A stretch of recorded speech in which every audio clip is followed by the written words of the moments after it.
ओम शांति ही शांति ही शांति। श्री हरि श्री हरि श्री हरि।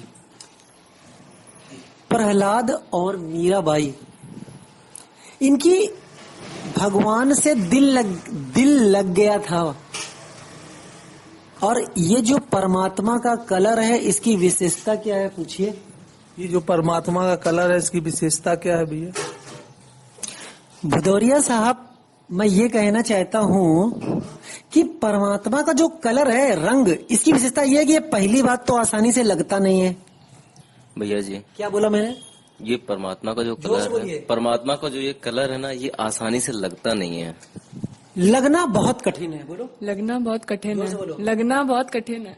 लेकिन अगर ये किसी तरीके से लग गया तो छूटने वाला नहीं है। लगना तो बहुत कठिन, और छुटाने की तो बात ही ना करो, आज तक कोई छुटा ही नहीं पाया। तो अब ये रंग तो छूटेगा नहीं। लेकिन अब हिरण्याकश्यप को भी नहीं मालूम था कि मेरे लड़के के अंदर ये कलर लग गया तो छूटेगा नहीं। ये मेरे शत्रु को पूजने लगा। विष्णु मेरा शत्रु है, उसको पूजने लगा। और इधर मीरा के ऊपर जितने भी अत्याचार हुए, उन लोगों को भी नहीं पता था कि ये कलर छूटता नहीं है। मृत्यु के साथ में चल देगा आगे, और शरीर तो छूट जाएगा और ये कलर आगे भी जाएगा। कलर आगे जाएगा, क्योंकि आपने सुना होगा, घर पर पत्नी मित्र है, पास का पैसा मित्र है। पास का, नजदीक का धन मित्र है, घर पर पत्नी मित्र है, ठीक है। और मृतक के लिए धर्म मित्र है। और परदेश में धन मित्र है, ये भी कहा गया है। तो परदेश में अगर हो तो पैसा नहीं है ना, अगर तो तुम्हें प्रॉब्लम हो सकती है, समझे। और घर में अगर पत्नी ने मित्रता ना दिखाई, तब भी तुम्हें प्रॉब्लम हो सकती है, ठीक है। अब मरने के बाद अगर तुम्हारे जीवन में तुमने धर्म नहीं किया है, तो फिर मृतक का धर्म मित्र है, तो फिर आप, व्यास जी ने लिखा है कि उसको नीची अधोगति होती है, नीची कीट पतंगा और ये बिच्छू और ये नाली के कीड़े वगैरह और कुत्ता, गधा, घोड़ा, इडियट, बदतमीज, इस टाइप की यूनियां मिलती हैं। तो मीरा और प्रहलाद को जब टॉर्चर किया गया, आप लोग ऐसा मत समझिएगा कि एकदम से ये लोग प्रसिद्ध हो गए, एकदम से इन लोग का इतना सम्मान हो गया, इतना इनको रिगार्ड मिला। प्रहलाद और मीरा लोगों ने बहुत, भगवान ने पहले इनकी बड़ी परीक्षा ली है। जैसे ब्लैक बेल्ट, जो ब्लैक बेल्ट की क्लास में लड़के जाते हैं ना, उनको इतनी मार पड़ती है, तब वो लड़के इस काबिल बनते हैं कि ट्रेन में अगर कोई किसी लड़की को छेड़ रहा है तो 2-4 लड़कों को ब्लैक बेल्टर ने अकेले पीट दिया, ठीक है। अब क्या है, ये जो ब्लैक बेल्टर की क्लासेस होती है, तो उसमें ये इसको मार बहुत मारे जाते हैं ब्लैक बेल्टर। और ना मानो तो इनकी क्लासेस में जरा जाके देख लेना कितनी मार पड़ती है। तो ये जो भगवान भी ऐसे क्या करते हैं कि अपने भक्त को इतनी मार खिलवा देते हैं ना कि वो चैंपियन बन जाता है। अब तो जब मीरा और प्रहलाद चैंपियन बन गए, महान बन गए, और भगवान के रंग से रंग मिल गया, एक बार अगर लाल रंग की पुड़िया आपने पानी में डाल दी, पानी लाल हो गया, अब दोबारा वो बाल्टी में हाथ डाल के आप दोबारा रंग निकाल के वापस रख सकते हैं? साइंटिस्ट रख लेंगे, चाहे जिस साइंटिस्ट को लिवा हो, वो पूरा कलर वैसे ही निकाल के पुड़िया में धर दे। अब कोई इलाज नहीं है, ये ला इलाज हो गया। एक बार मीराबाई पड़ी थी भगवान के ध्यान में, तो लोगों ने कहा जाओ कोई वैद्य को लिवा लाओ।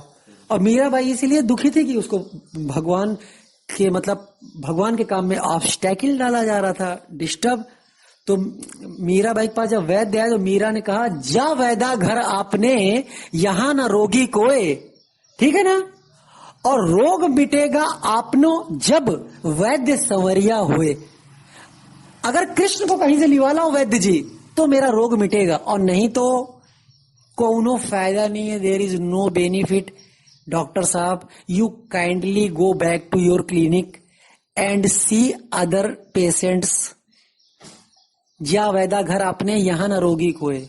और मीरा को रिलीफ कब मिलेगा, पूछो। मीरा को रिलीफ कब मिलेगा? पूछिए। मीरा को रिलीफ कब मिलेगा? मीरा को रिलीफ कब मिलेगा? मीरा को रिलीफ तब मिलेगा जब वैद्य संवरिया होए। तो अब इन लोगों की हालत क्या थी? इनको टॉर्चर करने वाले ये नहीं जानते थे कि तुम इनको मार भी डालो। मैं तुम्हें एक बात बताऊं हिमांशु, मुझे मार भी डालो, भदौरिया साहब मैं आपको बता रहा हूं, अलका माते मैं आपको बता रहा हूं कि मुझे मारते मारते कोई मार डाले तो ये तो हो सकता है, लेकिन मेरे दिल से भगवान की मोहब्बत, मेरी भक्ति का कोई हरण कर ले, इम्पॉसिबल है ये। तो अब मीराबाई और वो लोग तो बहुत ही बड़ी हस्ती, हम तो बहुत छोटे मोटे भक्त हैं। और मैं कह रहा हूं हम बहुत छोटे भक्त हैं और हम कह रहे हैं कि मेरी हालत ऐसी है कि मैं भगवान मर जाऊंगा लेकिन भगवान को नहीं छोड़ूंगा। चाहे मारते मारते कोई मैं मार भी डाले तो मर तो जाऊंगा लेकिन भगवान को लेके मरूंगा।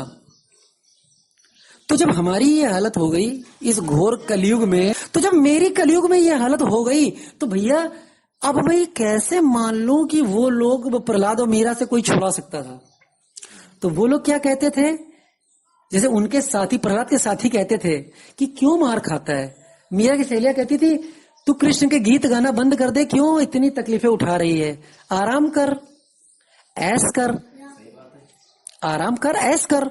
तो वो लोग कहते थे ऐस गया भाड़ में, दुनिया में इससे बड़ा कोई ऐस नहीं है जो हमको मिल गया है। क्या बोला आपने?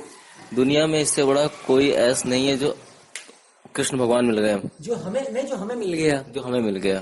यानी कि ऐसा होता है कि भक्ति करने से भक्तिया मामा भी जान आती, भक्ति के द्वारा मेरे को जानकर। तो एक्चुअली भक्ति के द्वारा जब आप उन्हें जान जाते हो, हालांकि जब तक आदमी भगवान को नहीं जानता है ना, तो इस संसार में सबसे बोरिंग टॉपिक भक्ति ही है।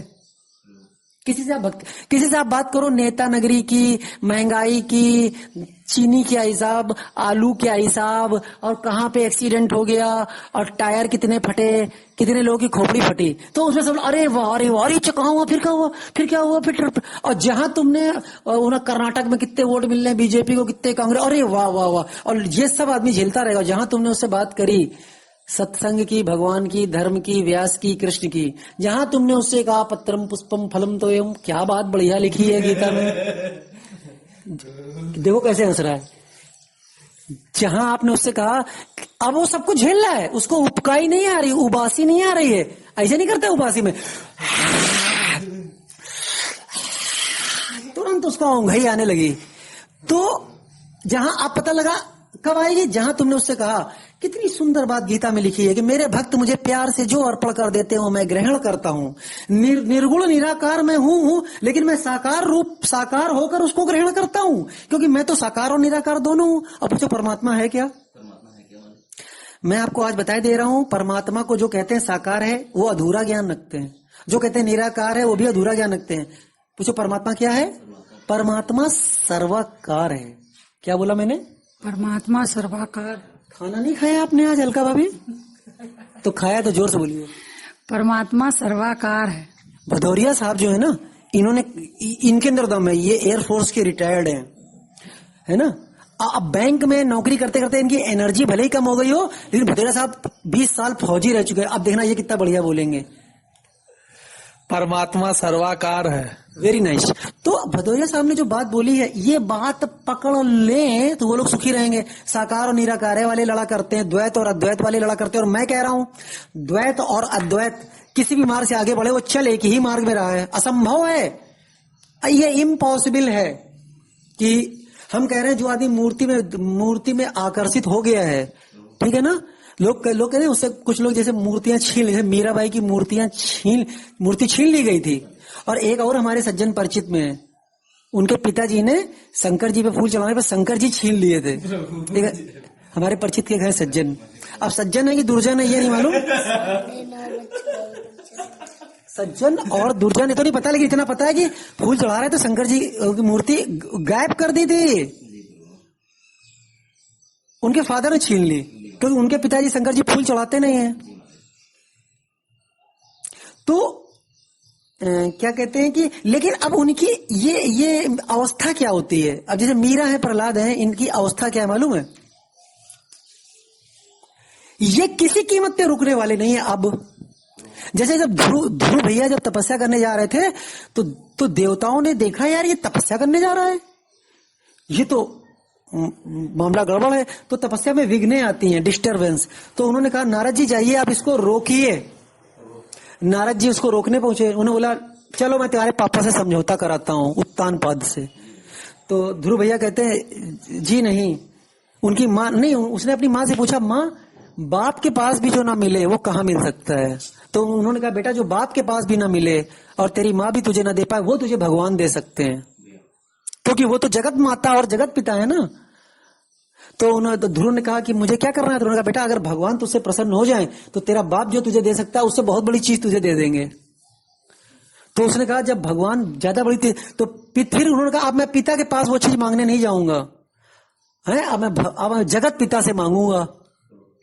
तो जब वो जगत पिता और जगत माता की ओर बढ़ा तो जानते हो उसको रोका गया, वो नहीं रुका। नारद जी ने उसको रास्ते में रोका। नारद जी ने कहा बेटा तुझे मैं तेरे पिताजी से फैसला करवा देता हूं, चल तू राजमहल चल। तो उसने कहा नहीं, मैं वो लेने जा रहा हूं जो दुनिया में दुनिया वाले नहीं दे पाते, भगवान देता है। ध्रुव ने कहा, छोटे से बच्चे ने कहा जो दुनिया वाले नहीं दे पाते भाई, क्योंकि ध्रुव की मां ने बताया था जो दुनिया वाले कभी नहीं दे पाते वो भगवान दे देता है। तो उसने कहा नारद जी से कहा कि जो दुनिया वाले नहीं दे पाते वो मैं लेने जा रहा हूं। तो उन्होंने कहा बेटा, अब नारद जी घबरा गए उसका आत्मविश्वास देख के। तो नारद जी कहते क्या है, बेटा मैं तुझे आधा राज्य दिलवा दूंगा। क्या दिलवा दूंगा? आधा राज दिलवा दूंगा। अच्छा, आधा राज्य दिलवा दूंगा। अब नारद जी घबराए तो उसने कहा आधा राज्य मुझे नहीं चाहिए। तो ध्रुव उन्होंने कहा मैं पूरा राज्य दिलवा दूंगा तुझको, तू चल। तो उसने कहा अब तो मैं बिल्कुल नहीं रुकूंगा। तो उन्होंने कहा क्यों? तो उसने कहा अभी तो पिता की गोद में बैठने को नहीं दिया गया और अभी मैं तपस्या करने भी नहीं गया। तो तपस्या करने के मार्ग में ही, आधे मार्ग में ही मुझे इतना राज्य, ये आधा राज्य, ये पता नहीं क्या क्या, और इतना सम्मान, इतना लल्लो चप्पो किया जा रहा है। तो जब मैं तपस्या करूंगा तब क्या मिलेगा? तपस्या करने के लिए मैं चला और मार्ग में इतनी बढ़िया बढ़िया खुशबू मिल गई। तो आगे यार वो कढ़ाई के अंदर जो रखा होगा वो तो बिल्कुल वही होएगा, कढ़ाई पनीर क्या कहते हैं उसको। तो उसने कहा ऐसा है, अब महक से काम नहीं चलेगा, मुझे महक, और तुमने महक नारद जी बढ़ा दी। तो नारद जी ने कहा रुक जाओ बेटा, बहुत वहां कष्ट है, शेर है, ये है, वन है, और बेटा वहां जानवर है। उसने कहा खा डालने दीजिए नारद जी, आप न जाइएगा, आपको नहीं खाएंगे, मुझे तो खाएंगे ना। अब रुकना नहीं है, मुझे करना है तपस्या। तो नारद जी ने उसको बहुत तरीके से डराया। तो जब देखा नारद जी किसी तरह नहीं माना तो नारद जी ने उस बच्चे को गले लगा लिया, उसके मत्थे पे हाथ फेरा, बोला बेटा अद्भुत तू भाग्यवान है और तेरी माँ की गोद धन्य हो गई, क्योंकि तू परमात्मा की ओर बढ़ा है। और मेरे दो देवर्षि हैं, देव ऋषि नारद, उनकी बहुत बड़ी इज्जत है। तो देवर्षि का उसने कहना बात नहीं मानी और उसने बोला मैं आगे बढ़ूंगा भगवान की ओर, मुझे कोई रोक नहीं सकता है। तो देवर्षि नारद ने उसको गले लगाया और उसको उसका सर सहलाया, गाल सहलाया। उन्होंने कहा बेटा अगर तू इतना कॉन्फिडेंट है तो मैं तेरे साथ में हूं। अब बेटा मैं तेरा थोड़ा सा मार्गदर्शन कर रहा हूं, तो वहां जाके ओम नमो भगवते वासुदेवाय का जप करना। और नारद वो पहुंचा वहां, उसने चालू किया धुआंधार तपस्या। फिर उसको निर्गुण निराकार भगवान जिसका कोई आकार नहीं है, हवा जैसा, वो हवा जैसे है ना, हवा का ना कोई कलर है और ना आप उसको पकड़ सकते हो और ना हवा को जला सकते हो, ऐसे ही जैसे परमात्मा क्या है, निरअवयवी तत्व है, यानी कि नॉन मेटेरियलिस्टिक। उसके जैसा परमात्मा, समझे, वो परमात्मा जैसा ध्रुव ने आकार बना के तपस्या की थी और वैसा आकार अपना बना के इनसे मिला। अब ये शंख चक्र गदा पुष्प धारण किए हुए जो उन्हें भगवान मिले, एक्चुअली वो भी उनका ओरिजिनल रूप नहीं है। ओरिजिनल रूप जो है वो उसका एयर, मैंने क्या बोला, आपके अंदर एक एयर जैसी है। और मैं कह रहा हूं एयर तो बहुत क्या कहता हूं, वो है, स्थूल है, एयर से भी सूक्ष्म, बहुत सूक्ष्म है। इतना सूक्ष्म है कि आप जाइए अभी अल्ट्रासाउंड और हार्ट के जितने हैं ये का क्या बोलते हैं उसको, दुनिया भर के जितने साइंटिस्ट ने बनाए सारे लगा डालिए और सिर्फ आप अपने अंदर से अपनी फोटो खींच के ले आइए। क्योंकि ये जो बाहर दिखाई पड़ता है, हाथ पैर सर, ये तो मकान है, इसके अंदर देह के भीतर देह ही रहता है। क्या बोला मैंने? देह के भीतर देही रहता है। देह के भीतर देही रहता है। देह के भीतर देह ही रहता हाँ, है। जोर से बोल। देह के भीतर देह ही रहता है। देह के भीतर देह ही रहता है। देह के भीतर देह ही रहता है। अलका भाभी लग रहा अभी भी खाना नहीं खाया ठीक से। फिर बोलिए। देह के भीतर देह ही रहता है। तो ये जो देह के भीतर देह ही रहता है ना, वो हमारा असली स्वरूप है। और हम लोग की जो वीडियो में या फोटोग्राफ्स हैं, वो जो जैसे आप वीडियो में किसी शादी में डांस कर रहे हो, आपकी फोटो आई, आप कहते हो देखो ये भदौरिया साहब नाच रहे हैं। एक्चुअली भदौरिया साहब नहीं नाच रहे हैं, भदौरिया साहब के अंदर वाला भदौरिया साहब है, वो इस मकान को नचा रहा है। और भदौरिया साहब अंदर से जब निकल जाएंगे ना, तो उंगली हिला नहीं पाएंगे। जहां भदौरिया साहब निकल गए ना, तो उंगली भी नहीं हिला पाएंगे। तो ये भदौरिया साहब का मकान नाच रहा है। अगली बार से निक्की अगली बार से तुम्हारे पापा किसी वीडियो में देखोगी डांस कर रहे हैं किसी डीजे में, शादी पार्टी में, तो जब पापा नाचते दिखेंगे तो क्या कहोगी? कि ये भदौरिया साहब नहीं, भदौरिया साहब के अंदर की देही नचा रही है। अरे यार भदौरिया साहब तुम क्यों कह रही हो? तुम्हारे तो पापा हैं। ये बोलो, तुम्हें ये बोलना है कि ये देखो पापा का मकान कितना अच्छा नाच रहा है। देखो पापा का मकान कितना अच्छा नाच रहा है। हाँ भदौरिया साहब आप ना कहने लगना नहीं हो। मेरे जाने के बाद तुमको एक आधे झापड़ पड़ जाए, फिर मत कहना कि ये कैसा सत्संग है कि ये कैसा सत्संग है कि तमाचा खा गए। ये मत कहना मेरे को निक्की, है ना? तो देह के भीतर देह ही रहता है, वो निर्गुण निराकार है, एयर से भी हवा से भी सूक्ष्म। लेकिन उसने ध्रुव ने तपस्या की तो जैसा रूप गढ़ा था उसने अपने मन में, वही रूप में उसने उसको दर्शन दिया। पूछो जब वो निराकार है तो उस शंख चक्र गदा वाले रूप में कैसे दर्शन दे दिया? जब वो निराकार है तो शंख चक्र गदा वाले रूप में उन्होंने दर्शन कैसे दे दिया? अरे भैया अभी मैंने आपको बताया, वो न निराकार है न साकार है, वो सर्वाकार है। जैसे आकार तुम लेना, जो आकार तुम भक्त का बनाना, प्रभु का बनाना चाहो बना लो, और ना वो तुमको उसी आकार में कांटेक्ट करे तो मुझे 50 जूते मारिएगा गिन के, और एक मैं उठा के अपने सर पे मार लूंगा। 51 की संख्या पूरी हो जाती है। भाई साहब परमात्मा जो निर्गुण निराकार है, वो उस आकृति को ग्रहण कर लेता है जैसे ही आपने वो आकृति बनाई। क्यों? खंभे में जब नरसिंह निकला है, जब प्रहलाद से पूछा हिरण्यकश्यप ने इसमें है तेरा भगवान, उसने कहा है।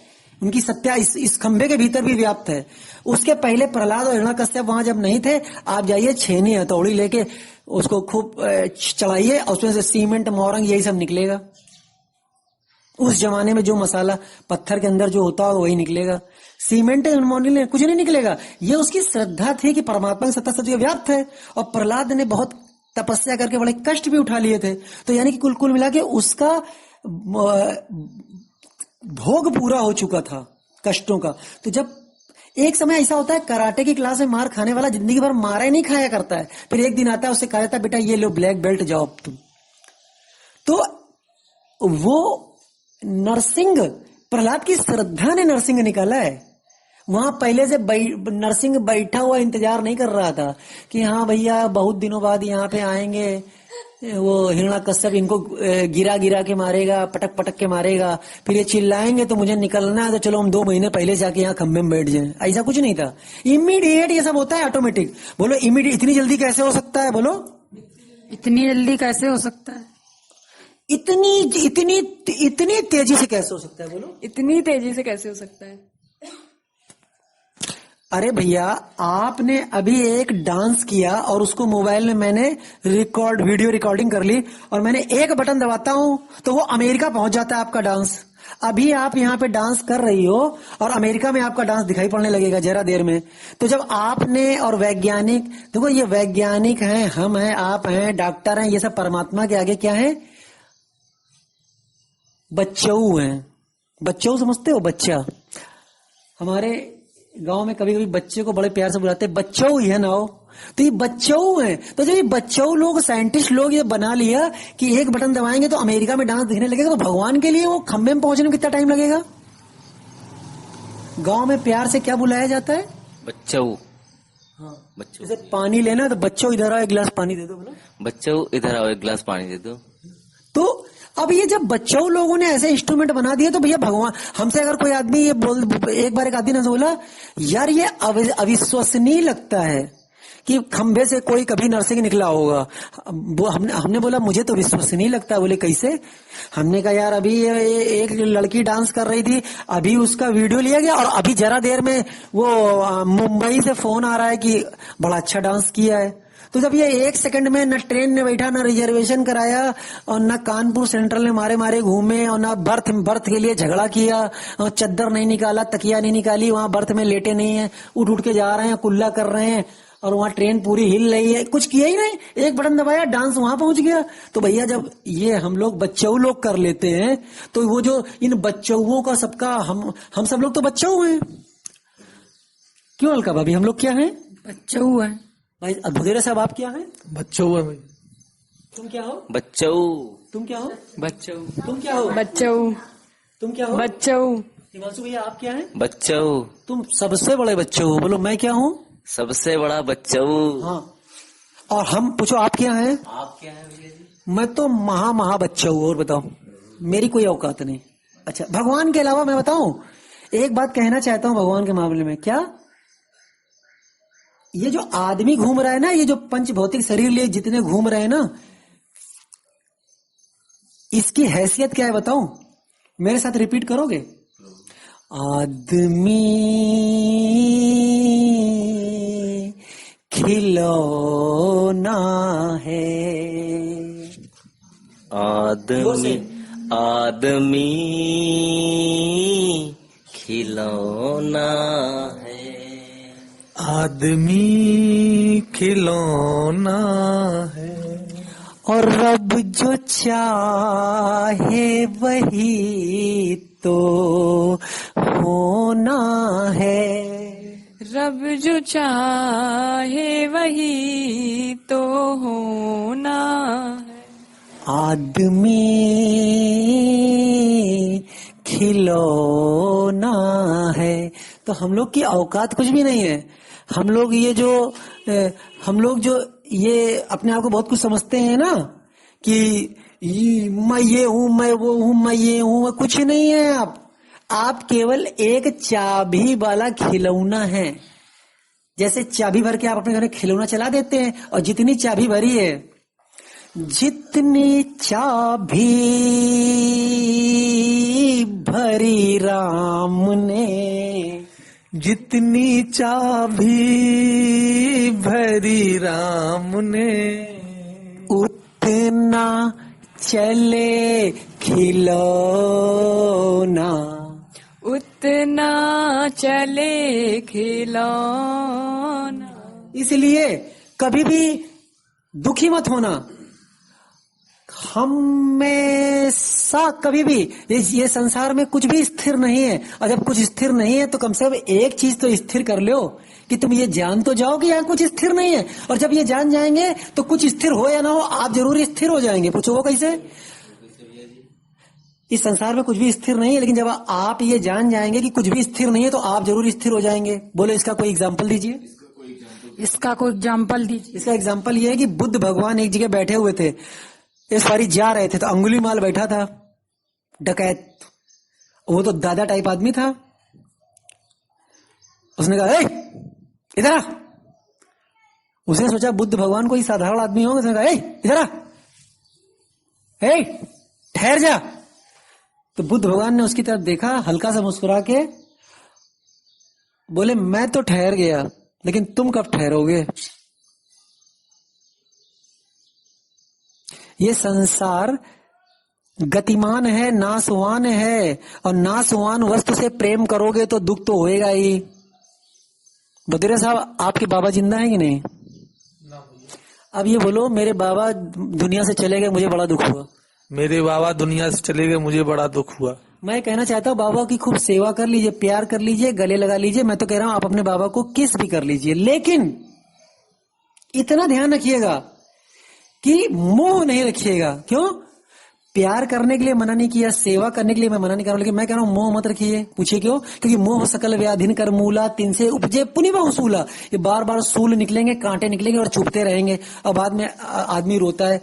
श्री कृष्ण भगवान ने दुनिया को बहुत प्यार दिया है, बहुत हंसी मजाक किया और दुनिया को अनमोल धरोहर गीता दे गए, लेकिन उन्होंने मोह नहीं किया, कहीं भी मोह नहीं था उनको। और हकीकत बताऊं, दुनिया वालों को आपके मोह की जरूरत भी नहीं होती, दुनिया वालों को आपका प्यार चाहिए। आप एक बात बताइए, जैसे मैं आपके घर आया भदौरिया साहब, आप मुझे प्यार से बोल रहे हो, चाय पिला रहे हो, मेरे लिए इतना काफी है। अब अंदर से भदौरिया साहब मोहित हैं कि नहीं, और बिल्कुल मरे जाए हमको देख के, और बिल्कुल व्याकुल हो जाए, हमें ये सब नहीं चाहिए। हमारे मतलब की चीज तो ये है कि आपने हमें चाय पिलाई, नमकीन खिलाई और प्यार से बोल दिया, हमारी रेस्पेक्ट करी, गले लगाया, बस बहुत है। और भदौरिया साहब मोहित होके हम जैसे निकले और बिस्तर में तड़फे, जैसे 2 चम्मच फिनाइल पीने के बाद आदमी तड़पता है, तो ये हमें नहीं चाहिए। ये मेरे काम की चीज तो है नहीं, तो क्या आपके काम की है? बिल्कुल नहीं, बिल्कुल नहीं भैया। तो जब ना ये मोह जो ना मेरे काम की कोई चीज है और ना आपके काम की चीज है, तो भैया इसको क्यों रखा हुआ है? आप मेरे से पूछिए, आप अपने बेटे भोले को प्यार करते हो? आप अपने बेटे भोले को प्यार करते हो? बिल्कुल प्यार करता हूं।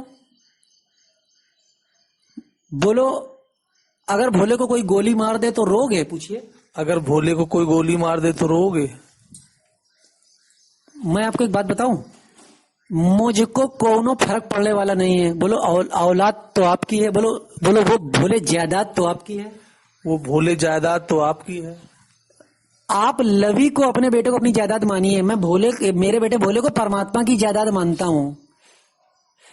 हम परमात्मा की हवा अगर हमारी नाक के अंदर ना जाए तो हम 2 मिनट तो जी नहीं सकते हैं। तो हम भैया कैसे इनके लवी के और भोले के बाप हो गए? कैसे बाप हो गए? ये परमात्मा की संतानें हैं, लवी और भोले। ये हम लोग अपने मन में भ्रम पाल लेते कि मैंने इसको पैदा किया है। आपने पैदा किया है? कैसे पैदा किया?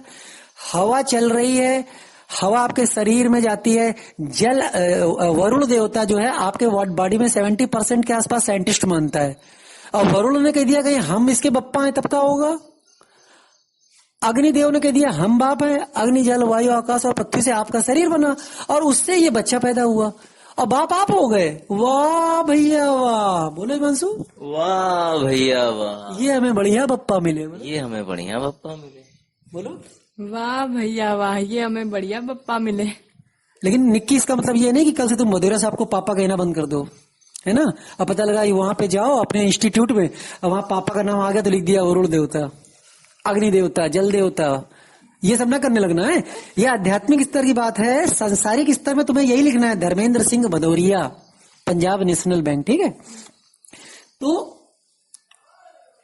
इस बात को समझना है क्या कि रोते रोते हंसना सीखो, रोते रोते हंसना सीखो। और अगर कोई दुखी हो जाए, जैसे राम भगवान दशरथ जी की मौत की खबर आई, तो चूंकि उनका वहां वो पार ब्रह्म परमेश्वर राम वो मोह से परे थे, लेकिन अब सांसारिक स्तर पे ऐसा भी नहीं है कि रामचंद्र जी पार ब्रह्म परमेश्वर हैं, भगवान के अवतार है, तो मर्यादा का भी तो पालन करना है। जितनी चाबी भरी राम ने, जितनी चाबी भरी राम ने, उतना चले खिलौना। तो इस बात को समझो कि हम लोग कुछ नहीं है, किसी लायक नहीं है। एक जरा सा रेलगाड़ी की जरा सी एक पहिया पटरी से उतर जाए तो सैकड़ों हजारों लोग बिल्कुल मर गए, डेड हो गए, खत्म हो गए। जरा सा बुखार आया, मर गए। सड़क पे जा रहे, एक्सीडेंट हुआ, मर गए। कुछ नहीं है। बड़े बड़े एयर क्रैश हो जाते हैं, जरा देर में सब खेल खत्म। तो कुछ भी, जिंदगी बिल्कुल स्थिर नहीं है। इसलिए इसमें करना क्या है, पूछो? इसमें करना ये है कि राम नाम की लूट है, लूट सके तो लूट, और अंत काल पछताएगा गर प्राण जाएंगे छूट, है ना? बोलो, इस परमात्मा को हम प्रणाम तो करना चाहते हैं, लेकिन ढूंढे कहाँ? इस परमात्मा को हम प्रणाम तो करना चाहते हैं, पर इसे ढूंढे कहाँ? घट घट है अविनाशी, खाली घटना कोय, और बलिहारी वाह ग्रुप की, बलहारी वाह घट की। देखिए, घट घट है अविनाशी, खाली घटना कोय, और बलिहारी वाह घट की, जा घट प्रगट होए। यानी कि भगवान तो सबके भीतर व्याप्त है, लेकिन बलिहारी, धन्य है वो इंसान जिसके अंदर ये प्रकट हो गया आत्म तत्व। ठीक? तो उसका नाम लेते रहें, नाम जपते रहें, काम करते रहें। अब आखिरी में हम लोग के पास रिजल्ट निकल के क्या आ रहा है आखिरी में हमारे पास रिजल्ट निकल के क्या आ रहा है कि नाम जपते रहें और काम करते रहें। कि नाम जपते रहें और काम करते रहें। हाँ, और प्रहलाद और मीराबाई के बारे में मैं आपको स्टार्टिंग में बता रहा था कि उनको चाहे जितना मार लो, उनकी पूछो प्रहलाद और मीरा की मानसिक स्थिति क्या थी? प्रहलाद और मीरा की मानसिक स्थिति क्या थी? उनकी मानसिक स्थिति ये थी कि इनके दोस्त और सहेली कहते थे भैया क्यों रोज मार खाते हो, हरि को छोड़ दो, कन्हैया को छोड़ दो। तो वो लोग क्या कहते थे?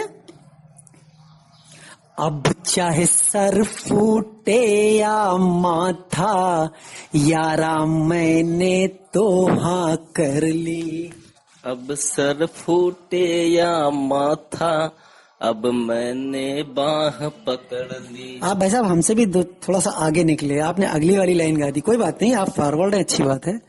अब चाहे सर फूटे या माथा, यारा मैंने तो हाँ कर ली। अब चाहे सर फूटे या माथा, यारा मैंने तो हाँ कर ली।